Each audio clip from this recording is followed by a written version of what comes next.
বৃষ্টি আমার খুবই ভালো লাগে, তবে বৃষ্টির আগে প্রকৃতি যখন একদম অন্ধকার আর থমথমে হয়ে যায় সেই সময়টা প্রচণ্ড রকমের ভয় লাগে। বৃষ্টিতে তো সবসময় আমরা বাঙালিরা খিচুড়ি অনেক বেশি পছন্দ করি, আমিও ব্যতিক্রম নয়। তবে আজকে মনে হলো একটু ভিন্ন কিছু ট্রাই করা যাক। কেমন আছেন সবাই? আমি তো আলহামদুলিল্লাহ অনেক ভালো আছি। আমার ইন্ট্রো দেখে বুঝেই গিয়েছেন যে আমি কি করব আজকে। কয়েক রকমের ভর্তা করব, তবে ভিডিওটা স্কিপ না করে পুরোটা দেখেন, অনেক বেশি উপকৃত হবেন। তো সকাল সকাল একদম উঠে গিয়েছি, তো দেখলাম যে ওয়েদারটা খুবই খারাপ, একদম অন্ধকার অন্ধকার হয়ে আসছে। মানে কথা বলতে বলতে দেখলাম যে অন্ধকার হয়ে বাতাস অলরেডি শুরু হয়ে গিয়েছে। বারান্দায় ছিলাম, এই তো ঘরে চলে আসছি। এই সময়টা প্রচণ্ড রকমের বাতাস হচ্ছিল আর একদম অন্ধকার হয়ে গিয়েছিল। তার কিছুক্ষণ পর এরকম স্বস্তির একদম সুন্দর বৃষ্টি নেমে গেল। আর এই বৃষ্টিটা ধরতে এত বেশি ভালো লাগে। আপনারা কে কে আছেন যে বৃষ্টি ধরতে পছন্দ করেন? তো সকাল সকাল ভাবছিলাম যে কি খাবো, মানে রেডি কোনো খাবার ছিল না। আর সকালবেলা আমি শর্টকাট ওয়েতে আমার নাস্তাটা সারবো। আজকে বেশ কিছু কাজ আছে, আর যেহেতু ভর্তা ভাত করব, আর ভর্তা ভাত করতে কিন্তু বেশ অনেকগুলো সময়ই লেগে যায়, কারণ কয়েক রকমের ভর্তা করতে অনেক কাটাকুটা থাকে, বিভিন্ন রকমের কাজ থাকে, যার কারণে অনেক বেশি লেট হয়ে যায়। তো সকালবেলা আমি ব্রেড আর চা খেয়ে নিব, আর এগুলো খেয়ে আমি আমার দুপুরের রান্নায় চলে যাব। লাস্ট 1 মান্থ হলে আমি চা খাওয়াটা কমিয়ে দিয়েছি, মানে দিনে 2বার করে আমি চা খেতাম, এখন একদিন 2 দিন পর পর 1 কাপ করে খাচ্ছি। মানে চা খাওয়ার পরিমাণটা এত বেশি বেড়ে গিয়েছিল।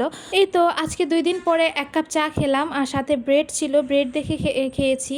তারপর আমি যেহেতু ভর্তা ভাত করব, আজকে প্রিপারেশন করে নিচ্ছি। এখানে ডাল ভর্তা বানাবো আর আলু ভর্তা বানাবো, যার কারণে আমি এটা সেদ্ধ দিয়ে দিয়েছি। আর ডাল ভর্তার আগে একটু এর ভিতরে একটু হলুদের গুঁড়া দিলে কালারটা অনেক সুন্দর হয়, যার কারণে একটু হলুদের গুঁড়া দিয়ে দিয়েছি। আর ওই চুলায় আমি আলুটা বয়েল করতে দিয়েছি। পাশাপাশি এই দিক দিয়ে আমি বেগুনটা কেটে নিয়েছি, যেহেতু বেগুন ভর্তাও করব।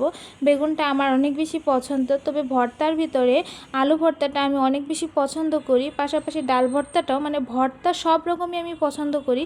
তো ভাবছিলাম এর পাশাপাশি একটা শুটকির আইটেম রাখবো, যেহেতু এগুলো ভর্তা। তো শুটকিটা একটু ভুনা করলে আমার কাছে খেতে খুবই ভালো লাগে, বেশি করে পেঁয়াজ দিয়ে।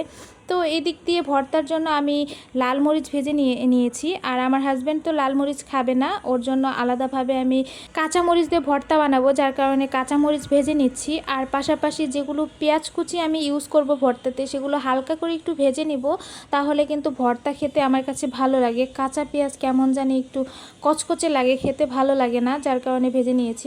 আর এখানে এই কাচকি মাছের শুটকি দিয়ে আমি ভুনা করব, মানে বেশি করে রসুন কেটে নিয়েছি, পেঁয়াজও কেটে নিয়েছি।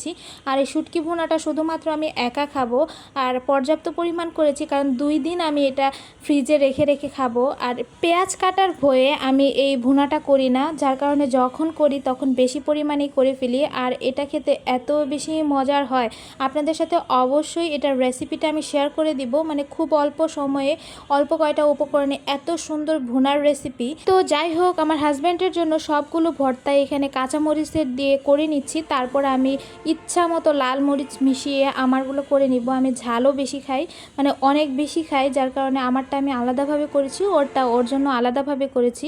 ও একদমই এটা খেতে পারবে না। আর এই লাল মরিচের আলু ভর্তাটা এত বেশি মজার হয়, আপনারা কে কে পছন্দ করেন অবশ্যই অবশ্যই একটা হলেও কমেন্ট করবেন। তো যাই হোক, একে একে এইভাবে সবগুলো ভর্তা আমি করে নিব। আর আজকে যেহেতু বাইরে বৃষ্টি, ঠান্ডা ঠান্ডা ওয়েদার, এরকম মানে ঝাল ঝাল ভর্তা দিয়ে গরম ভাত খেতে অনেক বেশি মজা লাগবে, যার কারণে আজকে সব রকমের আলসামি বাদ দিয়ে আমি ভর্তা করতে চলে এসেছি। আর ভর্তা করতে কিন্তু সময়টা অনেক বেশি লাগে, যার কারণে আমি আজকে আগে থেকেই কাজ শুরু করে দিয়েছি। এখানে বেগুন ভর্তাও ছিল, তো সবগুলো ভর্তা করা হয়ে গিয়েছে। আপনারা কে কে এরকম ভর্তা খেতে পছন্দ করেন বলেন তো। তো যাই হোক, এই তো দুপুরের খাবারে চলে এসেছি। মানে আজকে আমি বেশ কিছু পরিমাণ ভাত নিয়েছি। আমি জানি যে আজকে একটু ভাত বেশি খাবো, বেশ কিছুদিন যাবৎ ভাত খাওয়া একদমই কমিয়ে দিয়েছিলাম। তো আজকে কোনো রকম কোনো ডায়েট চলবে না। তো আমার এই ছোট্ট ব্লগ ভিডিওটা আপনাদের কাছে কেমন লাগলো অবশ্যই অবশ্যই জানাবেন। সবাই অনেক বেশি ভালো থাকবেন, সুস্থ থাকবেন। আজ এই পর্যন্ত, আল্লাহ হাফেজ।